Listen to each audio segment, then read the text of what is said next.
And this final session is about decision. So we're going to explore different decision-making approaches, techniques. And I'm very honored to introduce Dr. Neil Geisweiller. Neil is one of my colleagues who I'm very blessed to work with at SingularityNET. He's a brilliant mathematician, one of our leading researcher in some of our advanced AI techniques. He heads up the AI domain-specific language, so AI DSL project, and Proto-AGI, and he does a lot of really brilliant work. And it's a great pleasure to introduce Neil, who's going to talk to two papers today. He's going to talk about probabilistic logic networks for temporal and procedural reasoning. And he's going to talk about a rational OpenCog controlled agent, which, if we're lucky, might even have some little demos. We won't be lucky. It won't have any demos, but we're lucky anyway, just to hear about the paper from Neil. So I have to.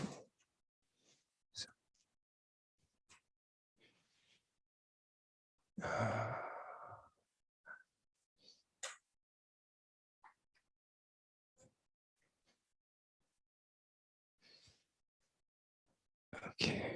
Yeah. Thank you, Janet, for the introduction. Thank you. All right. Yeah. So yeah, I have two papers. So the first one, yeah, that's not the right order. Okay.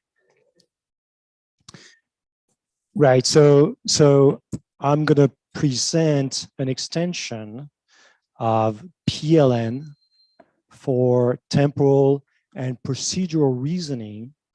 So PLN stands for probabilistic logic networks, and it's a logic that is very well suited for common sense reasoning, as well as many other things, actually.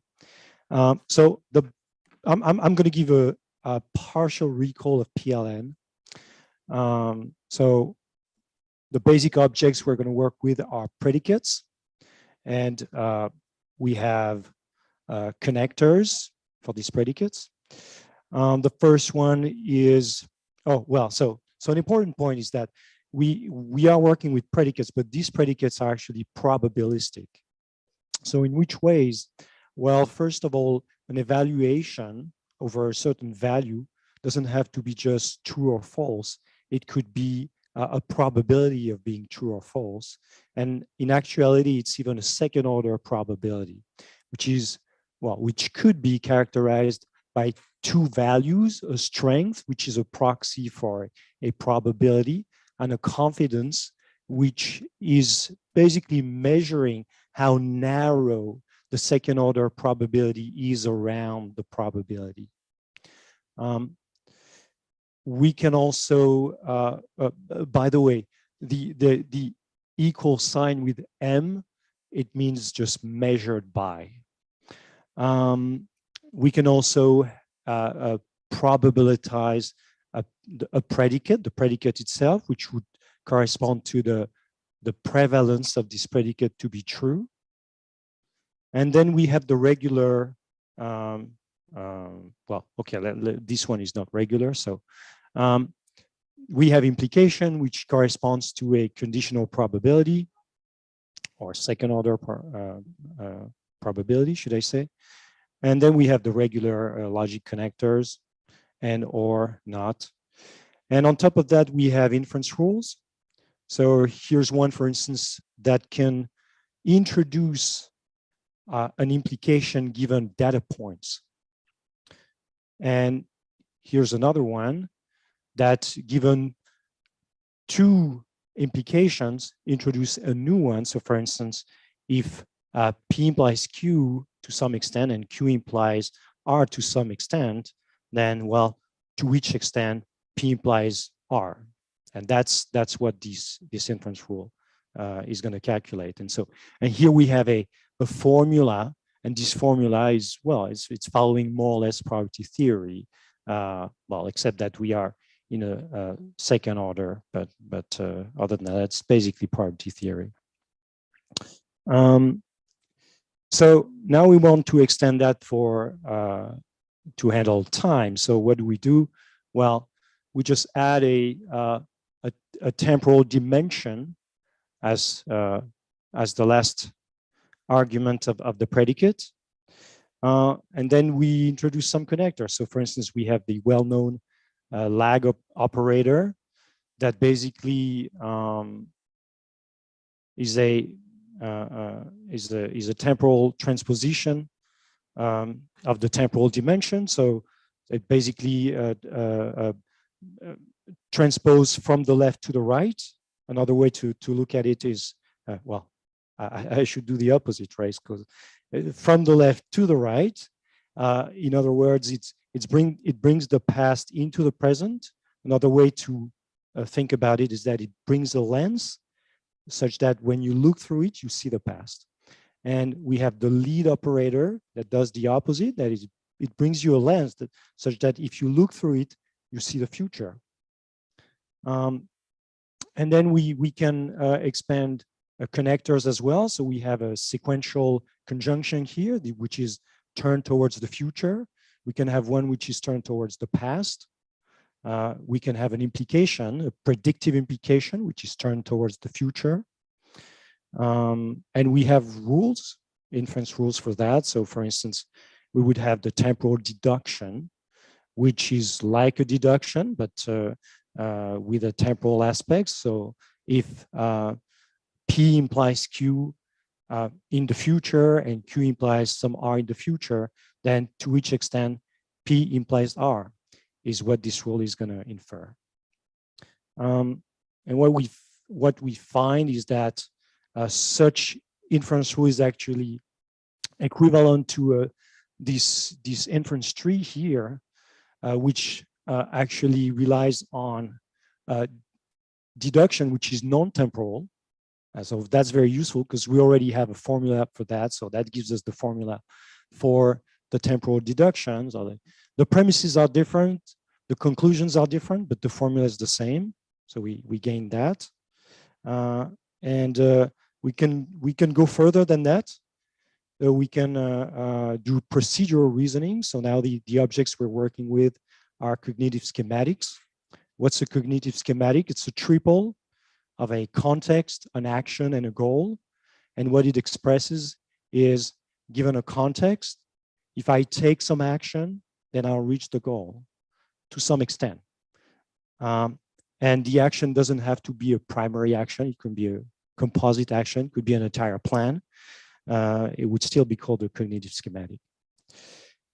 And we can have inference rules over that. So we would have the procedural deduction. And what we find is that, again, the procedural deduction can be expressed, is equivalent to this inference tree that actually also relies on regular deduction. And again, that gives us the formula of the procedural deduction. So again, the premises are very different, the conclusions are very different, but the formula is the same. So, well, now we know how to do temporal deduction and procedural deduction. And in my next talk, I'm going to show you how and why we use that. Do you have any questions so far? Or should we keep the question for the end? Okay, all right. Okay, so, all right, so now I'm going to present ROCA, which stands for Rational OpenCog Controlled Agent. So as the name suggests, it's an agent that leverages OpenCog and that tries to be as rational as possible. It doesn't have to be efficient at this point, it's just trying to be rational.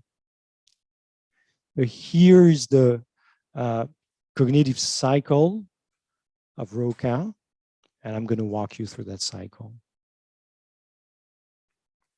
So first, we are going to gather observations and we just record everything that's going on, and all observations that are coming from the environment are stored in a specialized atom space called the percept atom space. It doesn't really matter the format, but what matters is that a way or another, this record has to be under the form of an evaluation of a predicate evaluation, because that is what PLN is going to be able to use. So once we have that, we can use a combination of pattern mining and procedural reasoning to generate a corpus, or right, a repository of cognitive schematics. So how do we do that? So in OpenCog, we have a pattern miner for mining subgraphs. And so, well, everything is represented as graphs. So we just run this pattern miner and we extract simple patterns, such as this one, which would be a cognitive schematic expressing that if the agent holds the key and takes the action of going to the house, then it's going to find itself inside a house. But we have many more cognitive schematics. Yeah. Right. To some extent. So it's not always the case. Oh, thank you very much. Right. So measured by these two digits, the strength, which is a proxy for a probability, and the confidence over that probability. Okay. Yeah. Thank you very much.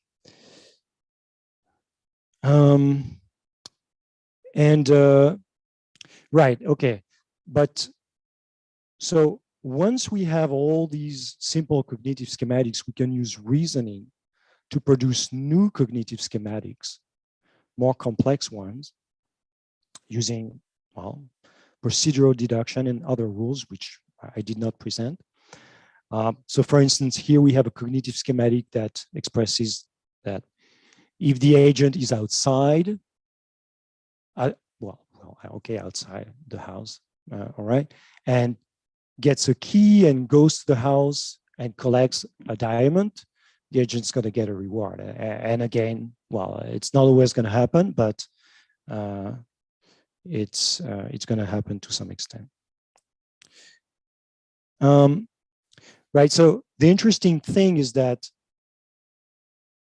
this cognitive schematic, we could actually have discovered it just by pattern mining alone.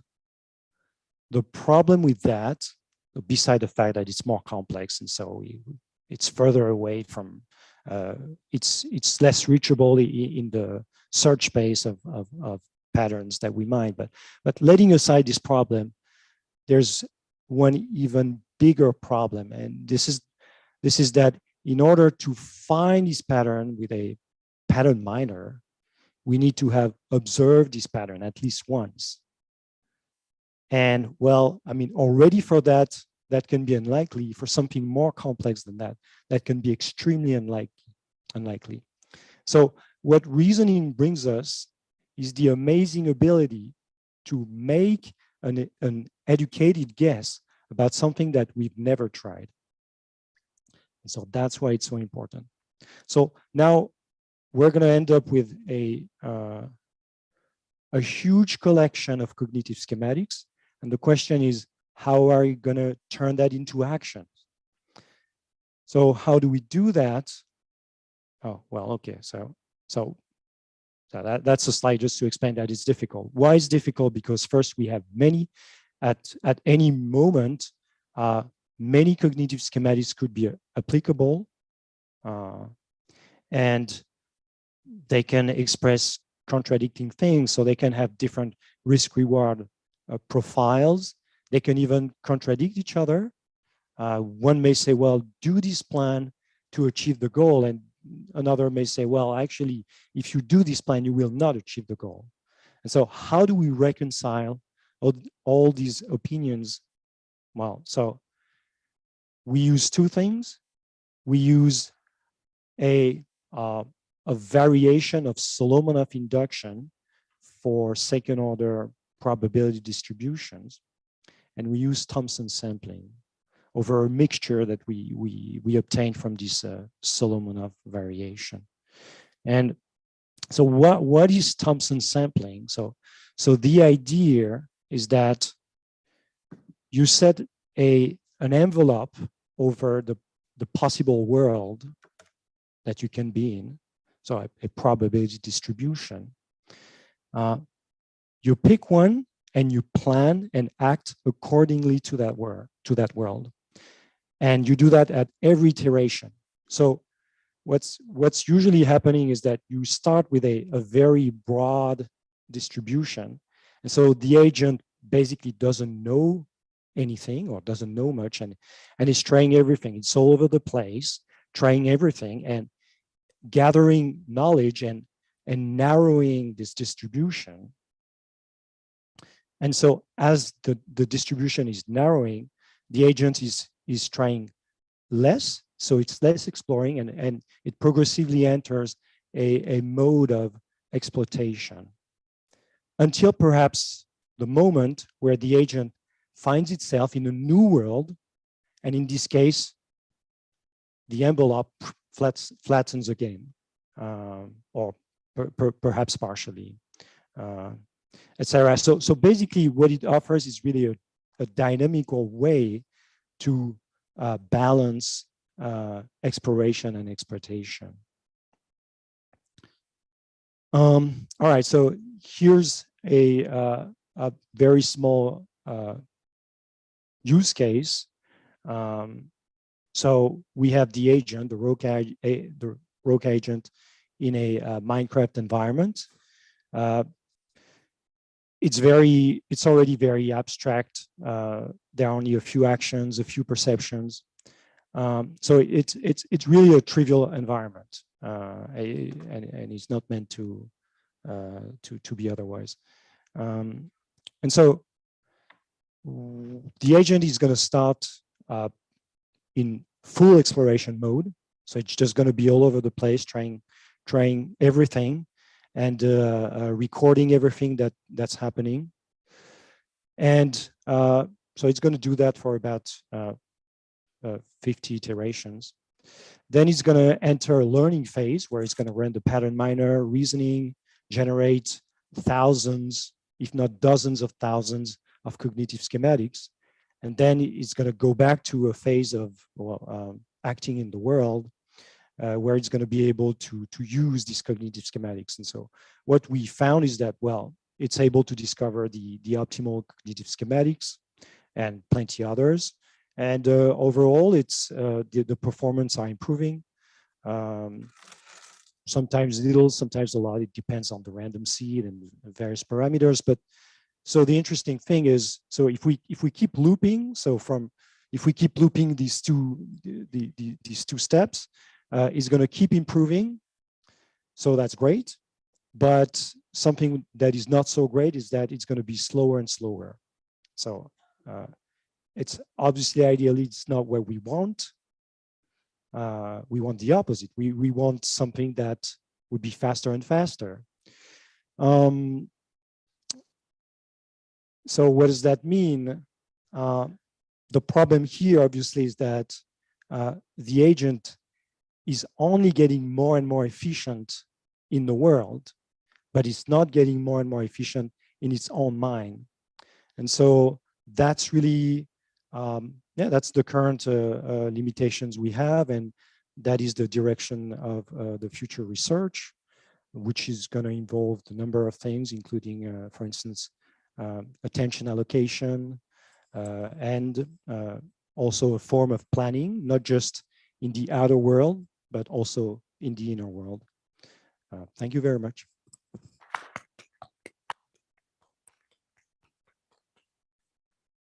So we're going to take questions now for Nil before our last year. Oh, look, stand straight up. I'm going for the, you're first. You first. Oh, thank you.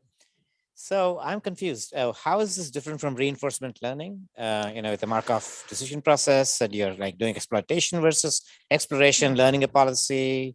There's a huge amount of, fan outs. So you got, very large state spaces. Okay, so depending on how you define reinforcement learning, it's not different. But there is something, however, that can rapidly be different, is that the goal doesn't have to be maximizing a reward. A goal could be anything that you can formulate as a PLN statement. And also the other thing I didn't mention is that goals can be subdivided into sub-goals. And so here we are, well, it doesn't, I mean, it doesn't mean that it's in contradiction with what we mean by reinforcement learning, but that's usually not what we include as a, and everything is a clear box, like everything is just logic. So, yeah. Thank you for the talk. In the case of Minecraft, it looks like during the time, common sense reasoning must emerge inside. I mean, common sense reasoning, it's more an innate capability of the system. Now, if you mean that the agent is learning things about the world, it definitely does. I mean, I didn't show that, but it's going to learn all kind of stuff. Well, if I get a key, then I'll hold the key. It's going to learn that, and that's going to be useful, and it's going to learn a lot of things which are also not going to be useful, and yeah. So very nice. It's a very good architecture and approach. My question has to do with the reasoning phase. Mm-hmm. So it seems like you're getting information in from the environment or from the model, and then you're generating a lot of hypotheses or generating a lot of statements. So the question is, how do you control that generation? I mean, the reasoning seems to be the big bottleneck. All right, that's the next step. I mean, as of right now, it looks more like a brute force, exhaustive search. But right, the next step is really to control that. And so if you want to know more about that, the idea is to reapply the same system, the same reasoning system, but this time you include as observation what happens inside the mind of the agent.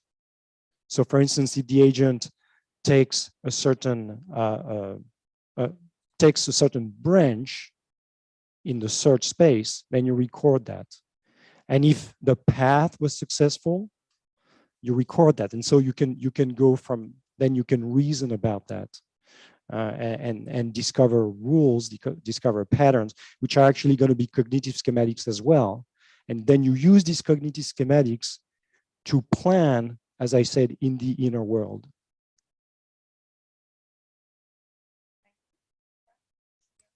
Okay. So I'm wondering about the getting less efficient in the head part.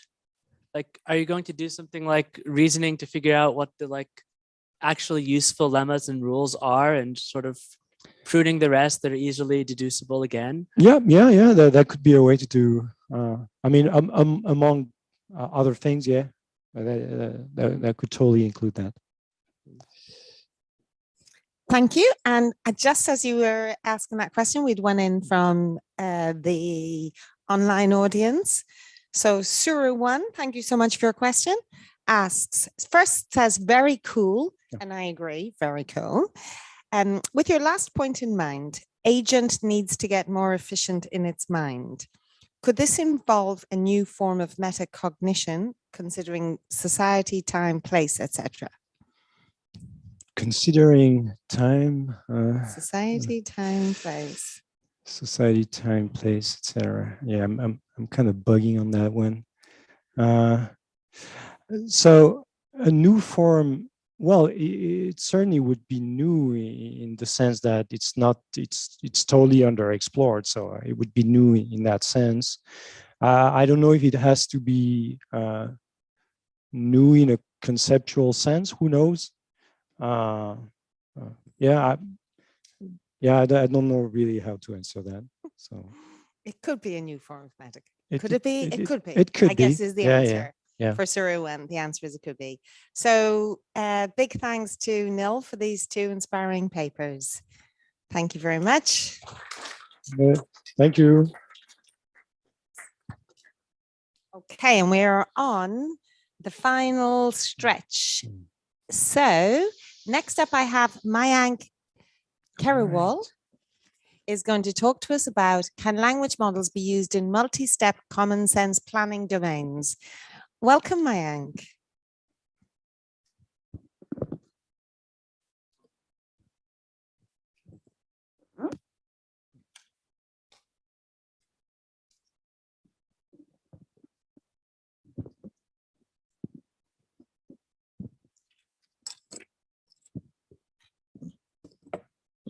All right, testing.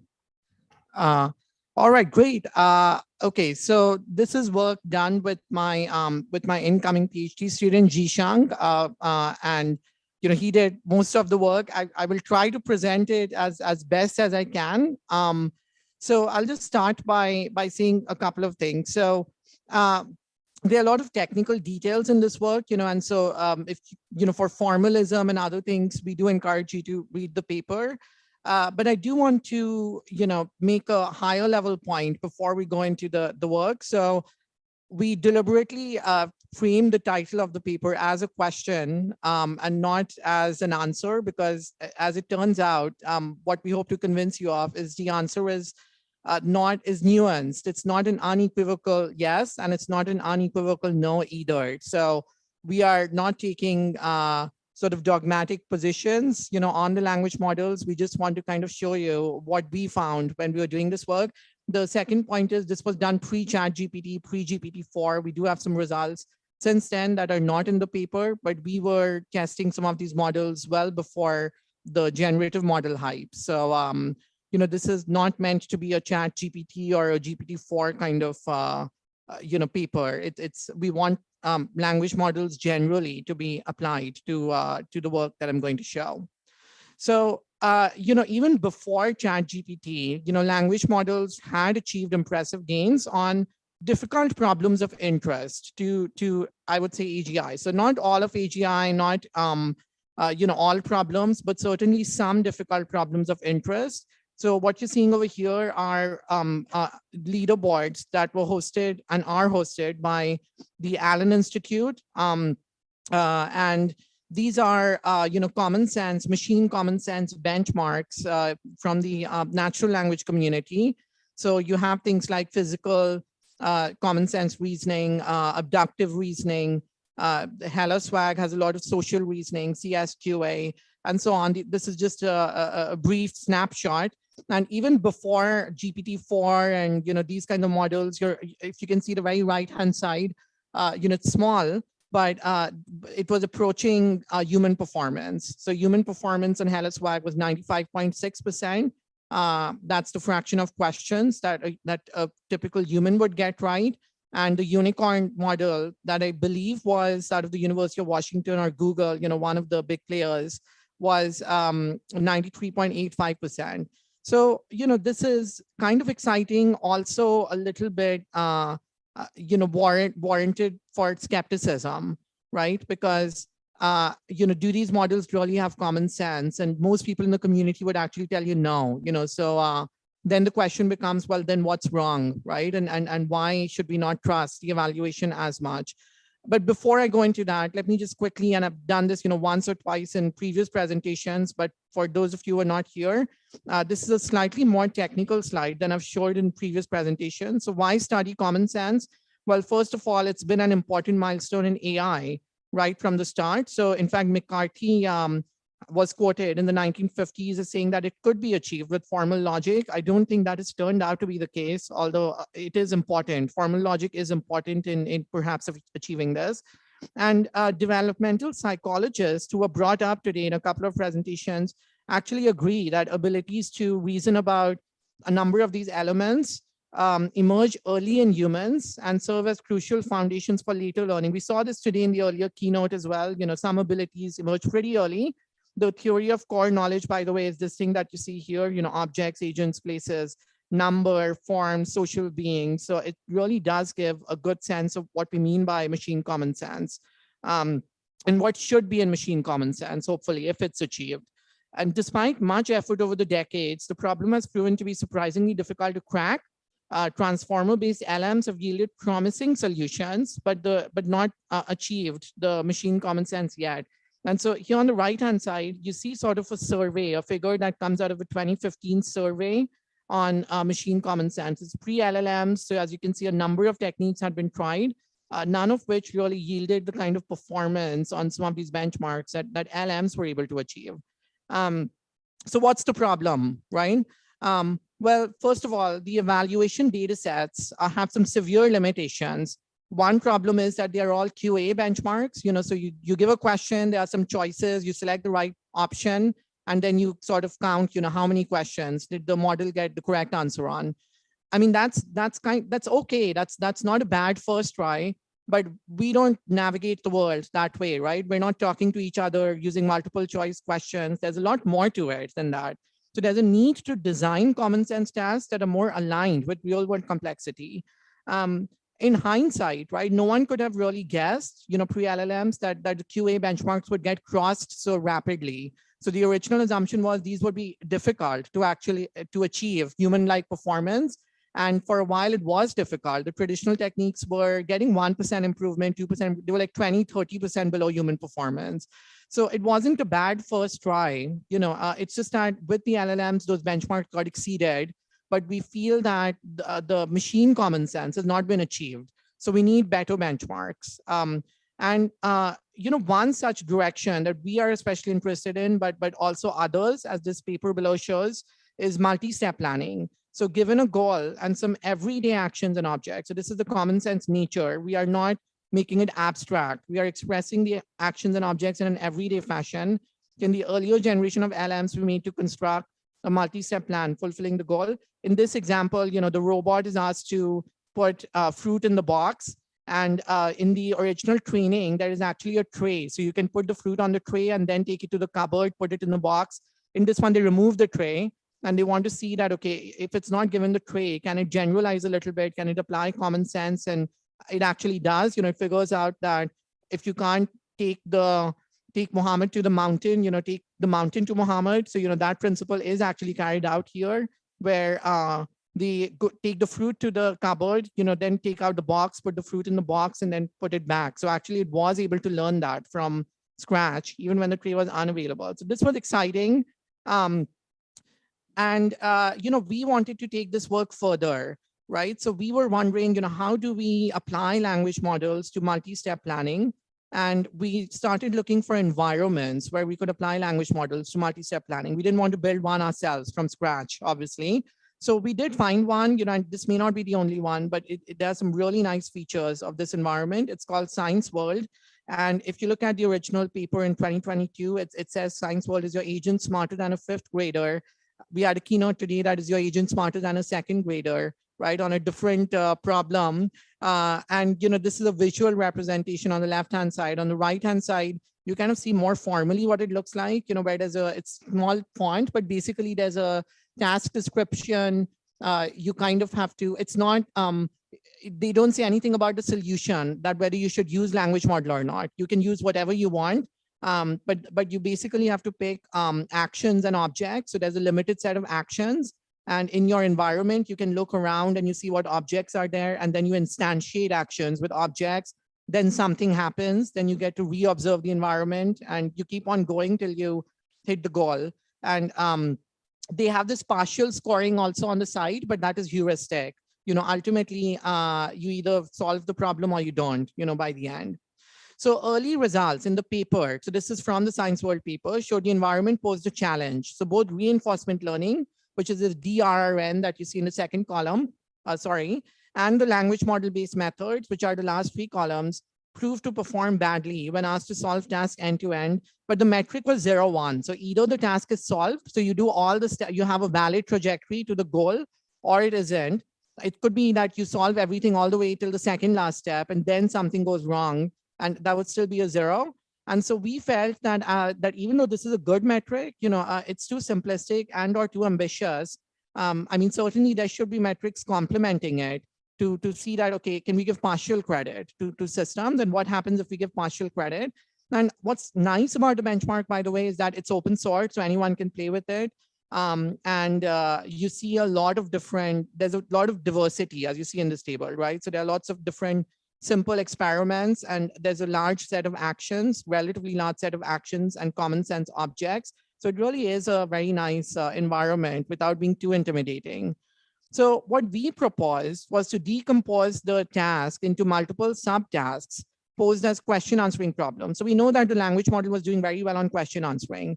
So we were like, let's take this into its home turf. Let's give it an advantage rather than a disadvantage. So we know it can answer questions very well.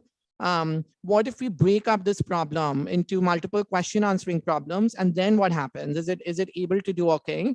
So here's an example. This is a very involved slide, but hopefully it expresses the point. So the thing that you have to do is find a plant. So that's simple, right? Except the plant is not just there, near you. So you're in this room kind of home sort of environment, and you have to move around and find the plant and then pick it up, basically. So your task is to find a plant, first focus on the thing, then move it to the orange box in the living room. So that's the full task, right? And the way we did it was that we would observe the room, we would observe the environment. We also have an inventory, so this is provided by the science world, that what do you have right now, kind of like a game. And we would combine the observation and the inventory. Then we would combine that with a verb prompt. So what should your next action be? So that is one question. And we give it some verbs, one of which would be the right answer. And then there's an element prompt, which is what should the next object be, right? And then there's an action, which is if your verb and the object are correct, then the full action is correct, right? So we can also test that. Did you get both correct independently? And you can see some examples here. So in the verb prompt, right, you can see that the correct verb is move. In the object one, the correct prompt is flower pot, orange box. So it's kind of a more sort of, almost like a chain of thought reasoning, for those of you might have heard about that, where it's like, let's focus on one myopic problem at a time rather than ask you to solve the whole thing end to end. And so if we do that, right, and just go question by question all the way till the end, what happens? What performance do we observe? This is also important because it tells us that does the language model go wrong right in the beginning? Is noise random? Does it randomly get questions wrong? Or, what happens, right? So for experiments, we kind of use the same corpus, number of multiple choice questions, question answering instances, twice the number of actions, because each action is split, right, into a verb and element. We use 4 metrics. Did you get the verb correct? Did you get the element correct, which is the object? Did you get both correct, right, which is the action? So that necessarily has to be less than equal to the verb or element accuracy. And then finally, did you get everything correct? And that's the task accuracy, the original thing that was tested, right? And we showed performance on actually BERT. So we picked the BERT-based model and we fine-tuned it on the training partition, right? So we kind of went down the more traditional route because we wanted to see how do the discriminative models do on this. And we felt that would place a floor on the performance, right, for later models.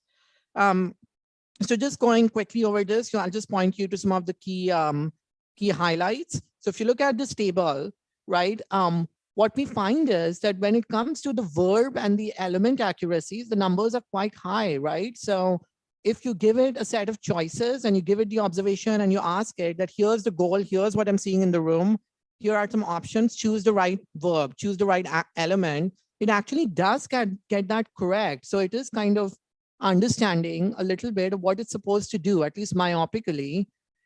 When we go to the action, it's also pretty high. It holds up correctly. So in most cases, the verb and the element together are actually correct. In a lot of cases, there's some drop in performance. Of course, if you don't get 100% accuracy, it could be, unless you get 100 in all of them, you will not get 100 in the task accuracy. And there are multiple subtasks within each of these rows. So we report the average, which is why, the numbers are not always, exactly like less than equal to. But you can certainly see that in the biology, the identify life stages, it does get all 100%, perhaps because it's more factual. There are other cases where you can see the biology grow a fruit, where it does very well on the myopic problem, but the overall task it's unable to do. So there's something that goes wrong in either in the middle or the end. Is one question perhaps that it gets wrong, or 2 questions, and so it gets 0% accuracy. So many of these results are actually in alignment with the original science world experiments, where the task accuracy was close to 0 or very low. But what we are showing is that, in fact, the benchmark can serve as a complement or an extension to the original benchmark. So instead of going for all or nothing, it might be better to break up these kinds of problems with multiple metrics, so that you can see, how the model does on the easier version of the problem, on the more myopic version, and how well or badly it does on the hard version of the problem. So our takeaways are that transformer-based language models struggle with multi-step common sense problems, but they can play a powerful role in dealing with intermediate problems. So we should not dismiss them.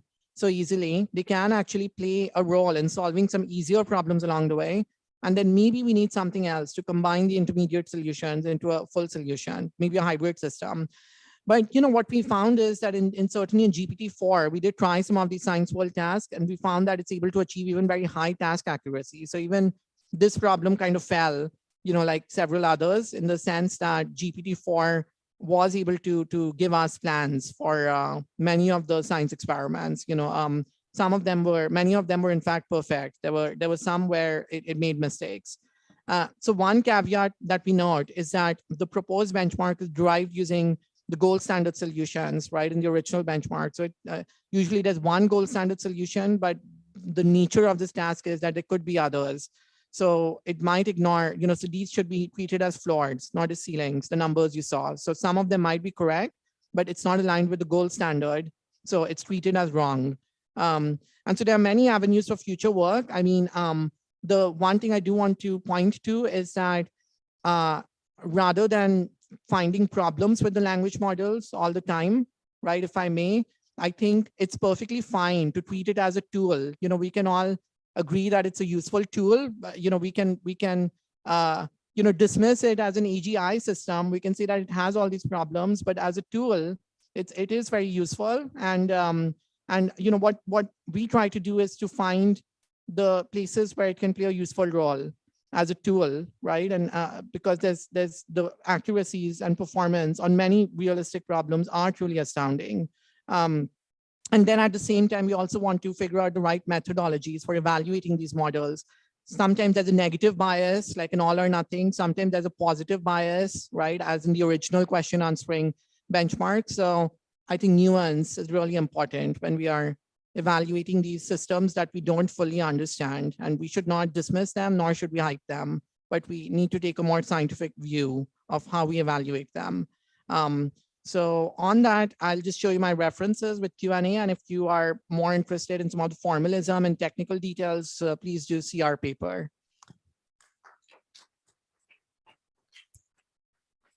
Okay, we're going to take just one question All right. in the room, then we're going to move on to our last paper. We've then got a wrap-up talk, and then we've then got a business meeting. Yeah, what examples did GPT-4 do differently than the previous version? So we haven't yet done a full study of the GPT-4 because when we first tried it, only the chat interface was available. I think now the API is available too, so we might try that. But my student actually did enter the prompt in GPT-4 and gave the GPT-4 the observations and the 20 or 25 actions and objects and so on, and asked GPT-4 that, can you give me a plan that is constructed in terms of these actions and objects, and it would give the full plan. And we evaluated and saw that the plans were usually correct. So we're still waiting to do a full scientific study on that. But many of the cases that those other models got completely wrong, the GPT-4 is able to get very good task accuracy. By the way, the GPT 3.5 was not able to get. So we did try the GPT 3.5 and the chat GPT and so on. And those did make mistakes or were not able to do what GPT-4 was able to do. But it wasn't, again, not like some of the problems GPT 3.5 was also able to get. So we're trying to see whether there's a pattern, but that's in future. Yeah.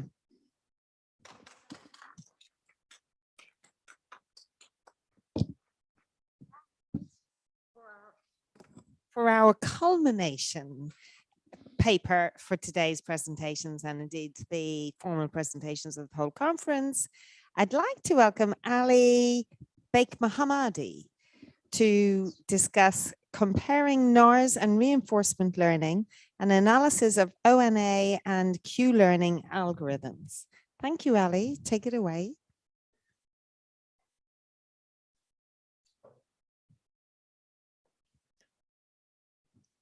Okay. Good evening. This is Ali Beikmohammadi, a second-year PhD student at Stockholm University. It's my pleasure to be here at the AGI-23 Conference to present our work, which has been done under the supervision of Sindri Magnusson, my supervisor. Before starting my presentation, I would like to express my thanks to Patrick for his support, encouragement, and also proofreading of our paper. So I'm going to present our analysis of the UNA and Q-learning algorithms in the context of comparing NARS and reinforcement learning. As you know, the goal of AGI is to create intelligent systems capable of adapting and learning to solve a broad range of tasks in diverse environments. To achieve this, reinforcement learning has emerged as a popular approach in the field of machine learning for tackling sequence-based tasks. And it has quite a good potential to touch the goals we expect. Especially thanks to deep learning, Temporal has shown great potential in automating decision-making and control tasks in various domains like game playing, financial markets, robotics, healthcare, and many more. But actually, everything with RL is not good as we expect. It still faces limitations when dealing with tasks that have limited data. This is actually data hungry and complex representations. These limitations have slowed RL's progress toward achieving AGI's goal. So many researchers in the RL community are working on how to deal with RL limitations. But we think maybe the solution could be found somewhere else by looking for alternative approaches. And in this regard, in this work, we focus on NARS, a general purpose reasoner introduced by Dr. Mayank, and answer the question of whether we can replace RL with NARS to solve sequence-based tasks or not. Here is the outline of rest of my talk. I will start by providing an overview of RL and Q-learning algorithm, then I will quickly present NARS and ONA. Following that, I will discuss our experimental setup, present the results and findings of our analysis, and finally conclude with some thoughts on future work. All right, let's start with RL and Q-learning. Reinforcement learning, as you know, is a learning paradigm in which an agent interacts with an unknown environment. Through a process of trial and error, the agent receives feedback in the form of rewards from the environment based on its action. The goal of the agent is to learn an optimal policy, we call pi star, to take the best possible actions in different states to maximize its long-term reward, which is called total cumulative reward. But how can we find such an optimal policy? Actually, in most cases, instead of directly finding an optimal policy, we are looking for an optimal Q function. And then there are proofs that show that by taking the action which maximizes that Q function, we are following from an optimal policy. But then what Q function means and how to get the optimal one. The Q function represents the expected discounted return of taking action A in state S, and then that's why sometimes also we called Q value or a state action value function. To find the optimal Q function, tabular Q learning is a well-known algorithm that uses the agent's experience in the environment. In this approach, we use a table to store and update the Q values for each state action pair. Then we update the Q values iteratively based on the interaction with the environment and observed rewards. By repeatedly updating the Q values, the algorithm gradually converges toward an optimal policy. The set codes for tabular Q learning, as you can see, includes initializing the Q table, choosing actions based on an exploration-exploitation trade-off, updating the Q values using Bellman equation, and repeating the process until convergence. To balance exploitation and exploitation, Q-learning often uses an exploratory policy like epsilon gradient strategy, which means that agent explores the environment by taking random actions, face a probability of epsilon, and exploits its current knowledge by selecting actions based on the Q values with a probability of 1 minus epsilon. In this paper, as we have a fixed objectives, we have applied an exponentially decaying epsilon. Let's shift on our focus on the other side and talk a bit about its rival. I'm sure that all of you know well about NARS and ONA, as there was a very informative workshop about them on Friday. So here I will just quickly highlight some of their features before delving into the experiments. NARS aims to create a general purpose thinking machine. It's built on the theory that intelligence is the ability of a system to adapt to its environment while working with insufficient knowledge and resources. NARS is based on principles of non-axiomatic logic and uses NARS language. And one of the key strengths of NARS, which makes it suitable for real-world application, is that it has ability to handle uncertainty and inconsistency in reasoning. As you know, ONA also is an implementation of NARS designed specifically for practical purposes. Similar to NARS, ONA also uses NARSes as the formal language for expressing beliefs, goals, questions, and meta-level inference rules. It supports Python interface, and actually this is the main reason to select this framework, since our tasks have been implemented in Python. Move on to the setups and environments we use. For our analysis, we consider 4 control tasks from OpenAI Gym benchmark suite. All of these tasks have discrete action and observation space, except Flappy Bird, which we had to discretize it. We made no modifications to the environments or the reward of other environments. If you would like to know more about what the goal is in each environment or how the observation space, action space, and reward is defined, you can ask me for sure or refer to the OpenAI Gym website. But I should talk a bit more about one of the environment, which is frozen lake, as we have used 4 different variants of it.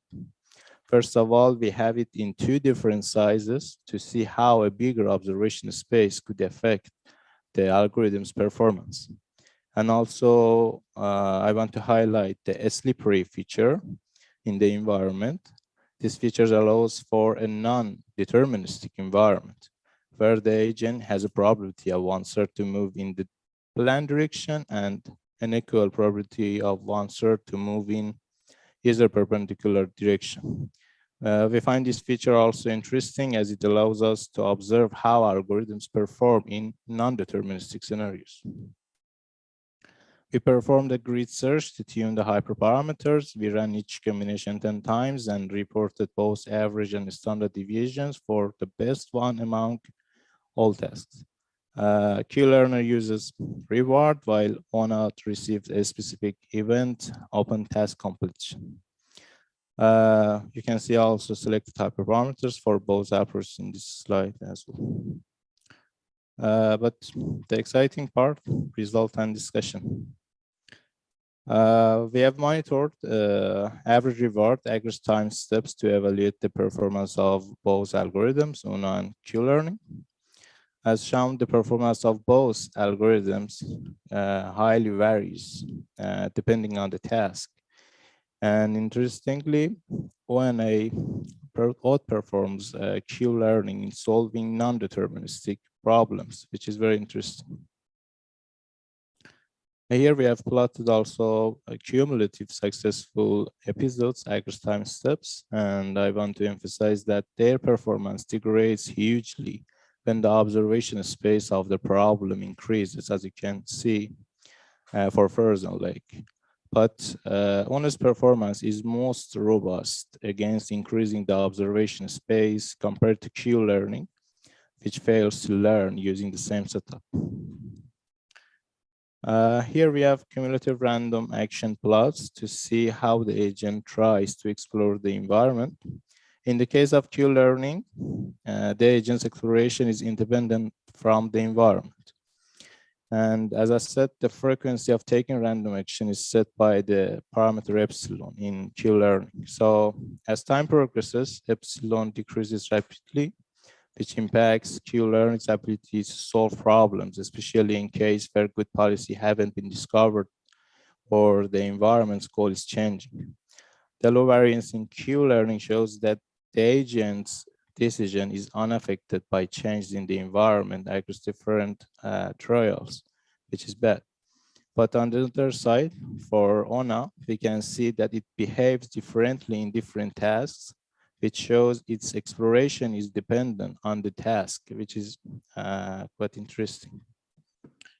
One more thing, in ONA, the system sometimes suggests a random action itself for environment exploration using the motor babbling parameter. Therefore, some of the actions that I have here mentioned as labeled as a non-random in these plots are actually exploratory and random in nature. ONA decreases motor babbling automatically once a stable hypothesis or accurate prediction are established. So this happens without relying on a time-dependent reduction in the exploration rate. And I believe that this flexibility allows ONA to handle multiple and changing objectives, which could be interesting as a future work. Let me recap just whatever we got and propose some ideas for future work. In conclusion, our analysis showed that ONA and Q-learning had comparable performance on average across the 7 tasks. The potential of NARS as a substitute for RL in non-deterministic problems was obvious. There are opportunities to combine the strengths of both methods to enhance performance and adaptability. Potential future work includes extending tasks to multi-objective and changing objective scenarios, and also exploring combination of ONA and Q-learning using methods like voting, hierarchical learning, or even teacher-student learning could be interesting study. Thanks for your attention.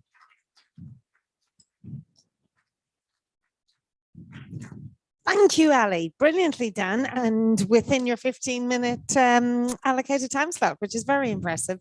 Anyone in the room got a question for Ali? I know, like, dinner started 7 minutes ago, so it's hard, but just the one. Thank you. Yeah, thank you. I'm curious about the execution time. Is it a big difference if they learn the same kind of level? Not actually. It's not because I think we are using the same iteration number, so it behaves the same. But actually, I think the getting result from ONA is quicker than what we had there. Maybe because like the backend of ONA is based on C, but the framework that we have used for Q-learning is just based on Python. So Python is a bit like slower. So maybe this is the difference. Thank you very much. Anything else, or let's just give a great big round of applause to Ali for the last paper of the day. Yay! Woo!